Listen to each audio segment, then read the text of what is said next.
उपस्थित सभी आदरणीय महानुभाव, सबसे पहले तो मैं माता वैष्णो देवी परिसर में हुए दुखद हादसे पर शोक व्यक्त करता हूं। जिन लोगों ने भगदड़ में अपनों को खोया है, जो लोग घायल हुए हैं, मेरी संवेदनाएं उनके साथ है। केंद्र सरकार, जम्मू कश्मीर प्रशासन उसके लगातार संपर्क में है। मेरी लेफ्टिनेंट गवर्नर मनोज सिन्हा जी से भी बात हुई है। राहत के काम का, घायल के उपचारों का पूरा ध्यान रखा जा रहा है।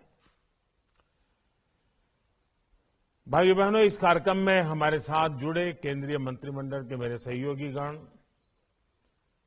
अलग अलग राज्यों के सभी आदरणीय मुख्यमंत्रीगण, राज्यों के कृषि मंत्री, अन्य महानुभाव और देश के कोने कोने से जुड़े मेरे करोड़ों किसान भाइयों और बहनों, भारत में रह रहे, भारत से बाहर रह रहे प्रत्येक भारतीय, भारत के प्रत्येक शुभचिंतक और विश्व समुदाय को वर्ष 2022 की हार्दिक शुभकामनाएं। साल की शुरुआत देश के करोड़ों अन्नदाताओं के साथ हो।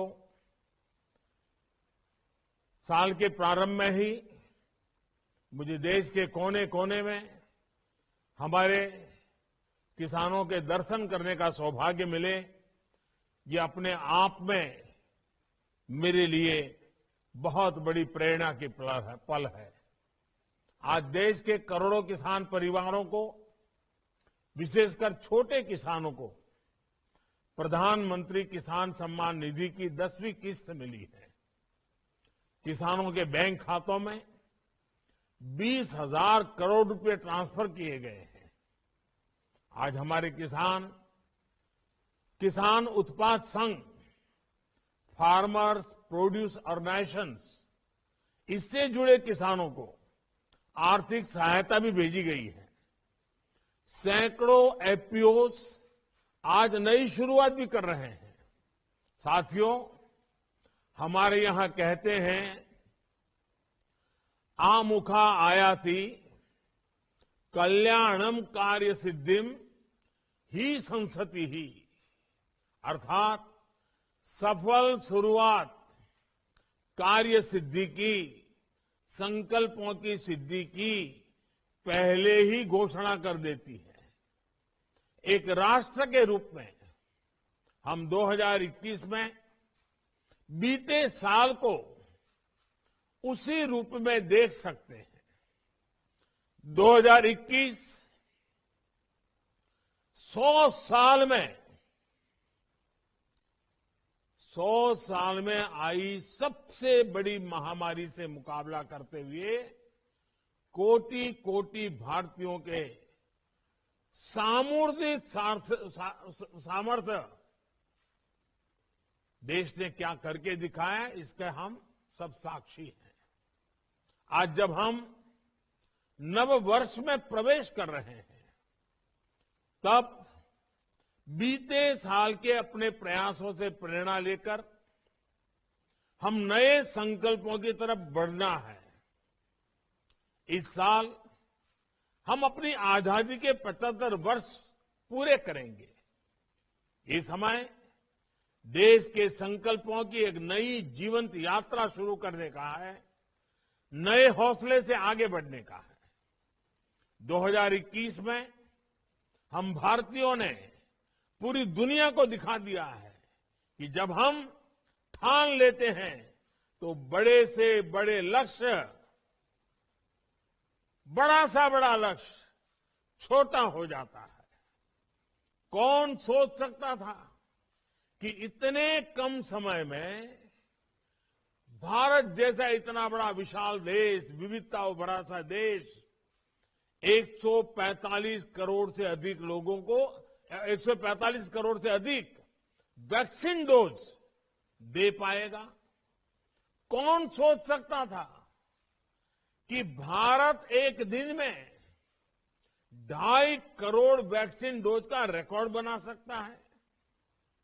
कौन सोच सकता था कि भारत एक साल में 2 करोड़ घरों को पाइप से पानी की सुविधा से जोड़ सकता है। भारत इस कोरोना काल में अनेकों महीनों से अपने 80 करोड़ नागरिकों को मुफ्त राशन सुनिश्चित कर रहा है और मुफ्त राशन की सिर्फ इस योजना पर ही भारत 2,60,000 करोड़ रुपए उससे भी ज्यादा खर्च कर चुका है। मुफ्त अनाज की इस योजना का बहुत बड़ा लाभ गांव को, गरीब को, गांव में रहने वाले हमारे किसान साथियों को मिला है, खेत मजदूरों को मिला है। साथियों, हमारे यहां ये भी कहा गया है, संगे शक्ति युगे युगे, यानी इस युग में संगठन से ही शक्ति होती है। संगठित शक्ति यानी कि सबका प्रयास, संकल्प को सिद्धि तक ले जाने का मार्ग। जब 130 करोड़ भारतीय मिलकर एक कदम आगे बढ़ाते हैं तो वो सिर्फ एक कदम भर नहीं होता, 130 करोड़ कदम होते हैं। हम भारतीयों का स्वभाव रहा है कि कुछ ना कुछ अच्छा करके हमें एक अलग सुकून मिलता है, लेकिन जब ये अच्छा करने वाले एकत्र होते हैं, बिखरे हुए मोतियों की माला बनती है, तो भारत माता दैदीप्यमान हो जाती है। कितने ही लोग देश के लिए अपना जीवन खपा रहे हैं, देश को बना रहे हैं। ये काम पहले भी करते थे, लेकिन उन्हें पहचान देने का काम अभी हुआ है। हर भारतीय की शक्ति आज सामूहिक रूप में परिवर्तित होकर देश के विकास को नई गति और नई ऊर्जा दे रही है। जैसे इन दिनों जब हम पद्म पुरस्कारों से सम्मानित लोगों का नाम देखते हैं, उनके चेहरे देखते हैं, तो आनंद से भर जाते हैं। सबके प्रयास से ही आज भारत कोरोना जैसी इतनी बड़ी महामारी का मुकाबला कर रहा है। भाइयों और बहनों, कोरोना के इस काल में देश में हेल्थ सेक्टर को और मजबूत करने, हेल्थ इंफ्रा को और बढ़ाने पर भी निरंतर काम किया गया है। 2021 में देश में सैकड़ों नए ऑक्सीजन प्लांट्स बनाए गए हैं, हजारों नए वेंटिलेटर्स जोड़े गए हैं। 2021 में देश में अनेकों नए मेडिकल कॉलेज बने, दर्जनों मेडिकल कॉलेजों पर काम शुरू हुआ है। 2021 में देश में हजारों वेलनेस सेंटर का भी निर्माण किया गया है। Ayushman Bharat health infrastructure mission देश के जिले जिले, ब्लॉक ब्लॉक तक अच्छे अस्पतालों, अच्छी टेस्टिंग लैब का नेटवर्क सशक्त करेगा। डिजिटल इंडिया को नई ताकत देते हुए Ayushman Bharat digital health mission देश में स्वास्थ्य सुविधाओं को और सुलभ और प्रभावी बनाएगा। भाइयों और बहनों, आज बहुत से इकोनॉमिक इंडिकेटर्स उस समय से भी अच्छा कर रहे हैं जब कोरोना हमारे बीच नहीं था। आज हमारी अर्थव्यवस्था की विकास दर 8% से भी ज्यादा है। भारत में रिकॉर्ड विदेशी निवेश आया है। हमारी विदेशी मुद्रा भंडार रिकॉर्ड स्तर पर पहुंचा है। जीएसटी कलेक्शन ने भी पुराने रिकॉर्ड ध्वस्त कर दिए हैं। निर्यात और विशेषकर कृषि के मामले में भी हमने नए प्रतिमान स्थापित किए हैं। साथियों, आज हमारा देश अपनी विविधता और विशालता के अनुरूप ही हर क्षेत्र में विकास के भी विशाल कीर्तिमान बना रहा है। 2021 में भारत ने करीब करीब 70 लाख करोड़ रुपए का लेन देन 70 लाख करोड़ रुपए का लेन देन यूपीआई से किया है, डिजिटल ट्रांजैक्शन किया है। आज भारत में 50,000 से ज्यादा स्टार्टअप काम कर रहे हैं। इनमें से 10,000 से ज्यादा स्टार्टअप्स तो पिछले 6 महीने में बने हैं। 2021 में भारत के नौजवानों ने कोरोना के इस कालखंड में भी 42 यूनिकॉर्न बनाकर एक नया इतिहास रच दिया है। मैं अपने किसान भाई बहनों को बताना चाहता हूं कि एक यूनिकॉर्न ये करीब करीब 7,000 करोड़ रुपए से भी अधिक मूल्य का स्टार्टअप है। इतने कम समय में इतनी प्रगति आज भारत के नौजवान की सफलता की नई गाथा लिख रही है।